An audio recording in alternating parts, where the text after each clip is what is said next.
Pas encore formé mais déjà interpellé, je parle du prochain gouvernement. Le MEDEF a émis un certain nombre de revendications et côté environnement, le PLP tire la sonnette d'alarme sur le dossier des œufs contaminés. Découvrir la révolte kanak de 1917. 100 ans après, c'est l'objectif que s'est fixé. Les élèves du lycée Michel Rocard de Pointe-Boute échangent avec Elie Poigoun et Yvan Kouna sont à découvrir dans cette édition et vous verrez pourquoi ils font ce travail. La banane poursuit son chemin après l'étape de la mûrisserie. Les bananes mûres d'Alain se retrouvent sur les étals du marché de Nouméa. Est-ce qu'elles seront toutes vendues? Clients ou commerçants qui achètent le plus ce fruit? Réponse dans notre feuilleton consacré à la banane. Il est temps de se mettre au service de l'économie. C'est l'appel lancé par le MEDEF, la Fédération des entreprises de Nouvelle-Calédonie, aux prochains membres du gouvernement. Alors que le dépôt des listes des groupes politiques doit se faire ce soir, le futur exécutif est déjà interpellé. Duke Menango. On demandera au nouveau gouvernement un soutien avéré, un soutien actif à l'économie calédonienne, qui a besoin d'être relancée. Le syndicat des patrons attend donc des actions du prochain gouvernement, mais des actions précises comme dans le domaine de l'emploi et de la formation, où la provincialisation de certains services freine les actions à l'échelle pays. Nous attendons qu'un travail soit fait au niveau de la simplification de tout ce qui est démarche d'emploi. Pour l'instant, le dispositif est encore très compliqué. Malgré la mise en place du site emploi.nc, on se rend compte qu'il fait double emploi avec les services du CEF, donc on aimerait que les choses aillent vers beaucoup plus de simplification. Nous aimerions qu'au niveau du contrat unique d'alternance, dans les principales dispositions, il ne soit plus nécessaire d'embaucher l'alternant directement en CDI parce que nous pensons que c'est un frein très important à l'embauche de ces personnes qui sortent de formation. Dans le domaine de la protection sociale, les dépenses de la santé ont conduit à un trou de 20 milliards de nos francs dans les caisses en 2017. La création du Medipôle, du CHN ou du nouveau pôle clinique à Nouville y contribue et pèse sur le régime du RUAM. Le MEDEF attend donc plus de rigueur budgétaire et moins de clientélisme dans la distribution des subventions. Essayer d'améliorer les choses et notamment réduire les dépenses de santé, parce que je vous rappelle que ces dépenses sont financées essentiellement par les cotisations sociales, c'est-à-dire par l'entreprise et par les salariés. Et il est important là qu'ils soient courageux pour mettre en place peut-être d'autres types de financement. Et il a pour cela un bras armé qui s'appelle l'Agence sanitaire et sociale. Et cette agence sanitaire doit être peut-être plus claire dans la façon dont elle fonctionne au niveau des subventions qu'elle doit apporter à tel ou tel organisme. L'organisation des chefs d'entreprise espère aussi des avancées sur des dossiers tels que les IRP, institutions de représentativité du personnel, ou encore le dossier de la loi de la compétitivité volet social et la loi concernant la représentativité patronale. Le MEDEF pointe également du doigt le fait que le gouvernement n'ait prévu aucune aide pour les entreprises touchées par l'échouement du Kea Trader. Autre interpellation, elle provient d'Ensemble pour la planète. L'association demande à ce que le gouvernement prenne des mesures pour interdire la siromazine. Le PLP déplore que cet insecticide habituellement versé dans des excréments soit incorporé dans l'alimentation des poules du pays. Retour sur Terre, on fait un bond en sautant en arrière. Cette semaine, les jeunes du lycée Michel Rocard de Pointe-Boute sont revenus sur les traces de la guerre de 1917. Objectif, monter un spectacle qui sera présenté en novembre prochain dans la zone VKP. Pour en savoir plus aujourd'hui, ils ont rencontré Elie Poigoun au Centre culturel Chibaou et visité l'exposition d'Amenboîte l'Insewamo. Ces camarades n'étaient pas bien dans leur corps, vraiment. Et moi, j'en fais partie. Il y en a d'autres, je ne sais pas. Ce peuple, il a failli disparaître. L'idée de cet échange ce matin, comprendre la révolte de 1917, mais aussi plus largement la révolte kanak. C'est par rapport à ce que vous avez découvert sur tout ce qui s'est passé par rapport à notre peuple avant les découvertes des souffrances. Oui, mon engagement, c'est j'ai beaucoup vécu avec mes parents. Mes parents étaient en brousse. Parce que moi, j'ai découvert mon mère, par exemple. Moi, j'ai découvert mon mère à l'âge de 15 ans. Le témoignage de cette figure de la période des événements amène nos jeunes à un véritable travail d'introspection. Ça m'a permis à moi et à mes camarades de voir toutes les épreuves et tout ce qui s'est passé. Je sais qui je suis, mais je ne sais pas vraiment où est-ce que je vais et qu'est-ce que je vais pouvoir réaliser. Et avec tout ce qu'il nous a dit, je me rends compte que lui aussi, il a fait un chemin, son parcours il était très lent pour pouvoir découvrir qui il est vraiment à la fin. Mais nos jeunes ne doivent pas oublier aussi ce pourquoi ils sont là. Amasser le plus d'informations pour leur spectacle sur cette période de l'histoire. Direction l'exposition de 1917. Vous aviez peur contre les fusils, ils n'avaient pas les mêmes armes. Pourquoi ils allaient quand même en guerre? Parce que nous on croyait, parce que les gens ils croyaient, parce qu'ils ont fait des rituels, ils ont fait des danses, ils ont fait des incantations d'esprit, ils ont demandé l'aide d'esprit, ils étaient habités par ça. Chercher la paix, c'est ce qu'on fait en ce moment. Et même si on ne peut pas la porter partout dans le monde, on peut faire un pas en le faisant nous-mêmes chez nous. Quoi qu'il en soit, nos jeunes repartent avec un bagage de connaissances sur cette histoire pour leur spectacle, mais surtout plus forts et plus sages. À Pouillard, le circuit d'eau au lieu-dit La Moinda sera modifié et la ravine de la mine Pimpin restaurée. Les décisions ont été validées ce matin lors d'une réunion à la mairie. Si la propriété latente a déjà été nettoyée, la restauration de la ravine débutera en septembre selon le président de la province sud, Philippe Michel. Ces travaux à venir font suite aux dégâts de pollution qu'a causé la ravine à la mine Pimpin après le passage du cyclone Cook.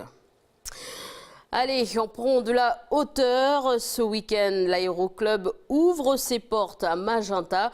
Du baptême de l'air au simulateur de vol, en passant par l'histoire du club. La porte ouverte se déroulera sur 2 jours. Lindsay Wamo a fait son baptême de l'air. Reportage. Voici TB10, l'avion avec lequel je vais faire mon baptême de l'air. Et voici Tony, mon pilote. Une chose qui ressort tout de suite en aviation, c'est que la sécurité, ça passe avant tout. Donc la première chose qu'on va faire là maintenant, c'est de mettre les ceintures et vérifier comment ça fonctionne. Inutile de préciser que la taille de l'appareil et son âge apparent m'inquiètent. Mais Tony me rassure vite, chaque détail de l'avion est minutieusement contrôlé. On vérifie. Alors, les breakers, ils sont ici, donc on vérifie qu'il n'y a rien qui a sauté, tout est normal. Un travail de précision qui donc prend du temps. Et dans un cockpit fermé, avec ce soleil aujourd'hui, il n'y a pas que le moteur qui chauffe. Mais j'oublie vite ces petits soucis, l'attente vaut largement le détour.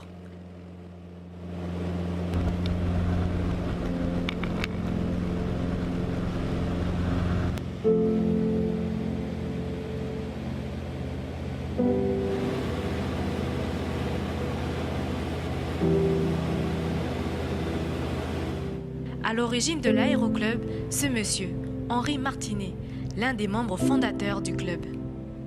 Henri Martinet, qui est un garçon fantastique et qui a remué ciel et terre pour arriver, n'est-ce pas, à ce que nous avons aujourd'hui. Bien sûr, à l'origine, l'aéroclub était beaucoup plus sommaire. Pour remettre un moteur en route, on brassait l'hélice, c'est comme ça que ça s'appelait. Et nous savions tous faire ça en prenant les précautions d'usage nécessaires, parce qu'évidemment, un coup d'hélice sur une main glissante, c'est pas bon du tout. Ça nous est arrivé, je m'en souviens. L'aéroclub, c'est aussi une école. Et devenir pilote n'est peut-être pas si compliqué comme on pourrait se l'imaginer. Pour la première chose, une rigueur, savoir faire des calculs simples, mais également au niveau de la vue, ce n'est pas forcément d'avoir 10 sur 10, juste une acuité en passant devant un médecin pour obtenir une licence. Donc pour les passionnés d'aéronautique ou les curieux, rendez-vous ce samedi et dimanche pour découvrir les coulisses de l'aéroclub. Pour un baptême de l'air ou pourquoi pas voler sur les pas d'Henri Martinet. Et c'est aussi par la voie des airs que 37 conteneurs ont été extraits par le Seeker Skycrine depuis hier et transbordés sur 2 navires de charge. Au total, ce sont 79 conteneurs qui ont été déplacés depuis le début des opérations. Pour se ravitailler en fioul, l'appareil seront à la tribu de Wabao à Marais où 280 000 litres de fioul ont été stockés. La grue volante décolle du terrain de football de la tribu vers le récif Durand où est échoué depuis plus d'1 mois maintenant le quai Trader. Si la mission est assurée par la société de services pétrolières, la surveillance sera assurée par les membres de la population de la tribu de Wabao. Les bananes se vendent comme des petits pains, presque mûrs après la mûrisserie. Les fruits prennent la route vers la capitale. Sur place, Alain Dubois, producteur de bananes de Wegua, que nous avions suivi lundi, attend la marchandise pour l'écouler au marché de Nouméa. C'est la suite de notre feuilleton de la semaine.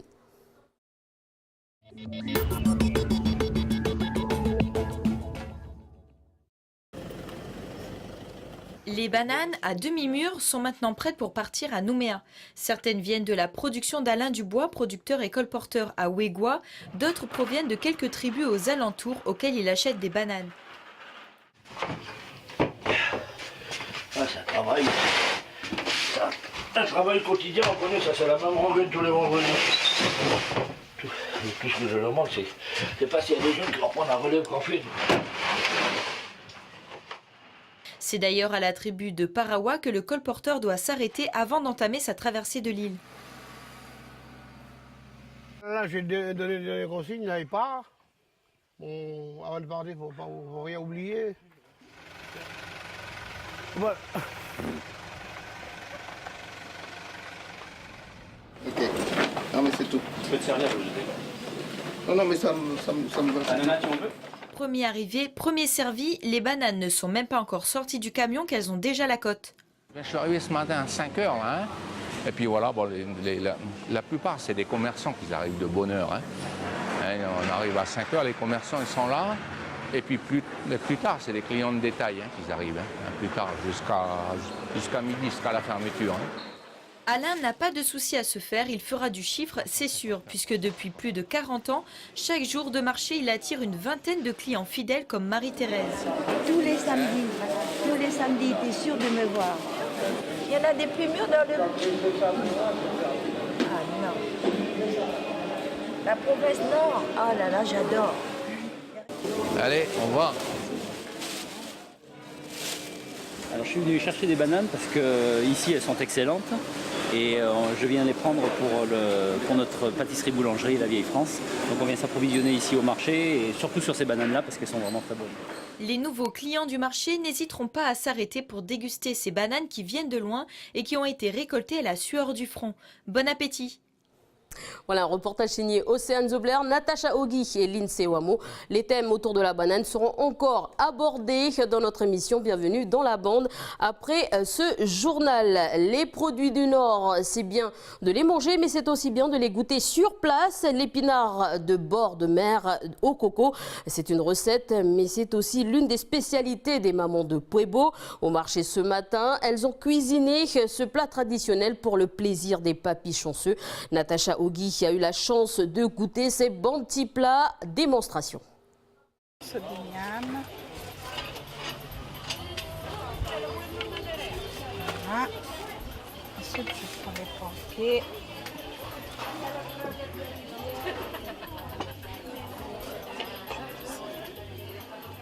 Dans cette petite assiette kanak, Jeannette dresse son plat traditionnel, de l'épinard de bord de mer au coco. Sur place, Marie-Bertha montre la confection du plat du pourpier.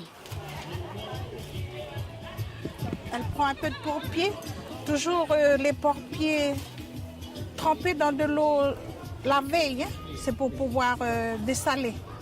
Elle referme la feuille, ensuite elle attache avec un lien comme ça. Ce pourpier, mais aussi ces feuilles d'épinards utilisées aujourd'hui, ces mamans les ont cueillies avec les enfants de leur tribu de Weda. Pour elles, il est important de transmettre ce genre de savoir-faire. Nous, on pense qu'en faisant travailler comme ça, en allant chercher, venir leur montrer comment préparer. Ça va les intéresser à manger notre recette, quoi. Voilà. Après, vous mettez dans l'eau. Salade de fleurs de bananier, pommes de terre sauvages au miel, salade de chouchoute, savonnette de palétuvier. Pour pied au coco, les 6 plats présentés ont surpris les quelques personnes présentes. Ils ont aussi fait l'objet d'un petit concours. Et puis la marguerite sauvage, oui, nickel. De tous les plats là, je trouve que c'est celle-là. C'est la seule chose que j'ai vraiment pratiquement jamais mangée, c'est très bon. Elles ont fait du beau travail, ces femmes-là. Je crois qu'elles sont données de la peine quand même, parce que c'est vraiment bien présenté. Le grand gagnant est l'épinard de bord de mer. Vous pourrez déguster tous ces plats et en découvrir d'autres encore lors de la fête du Moita, le 16 et 17 septembre prochain. Et pour finir ce journal, nous tenions à saluer nos confrères du magazine Écran Plus. En 40 ans, 1979 numéros de Télé 7 jours, Nouvelle-Calédonie et 60 numéros d'Écran Plus ont été produits par leurs soins. Regardez ceci est le dernier numéro, il y en aura plus du tout. La rédaction donc cesse toute activité dès cette semaine pour des motifs économiques. Toute la rédaction se joint à moi pour souhaiter à toute l'équipe le meilleur pour la suite. Ainsi s'achève cette édition. Merci de nous avoir suivis. Donc, vous pourrez suivre également l'émission Bienvenue dans la bande après ce journal. Bonne soirée à tous.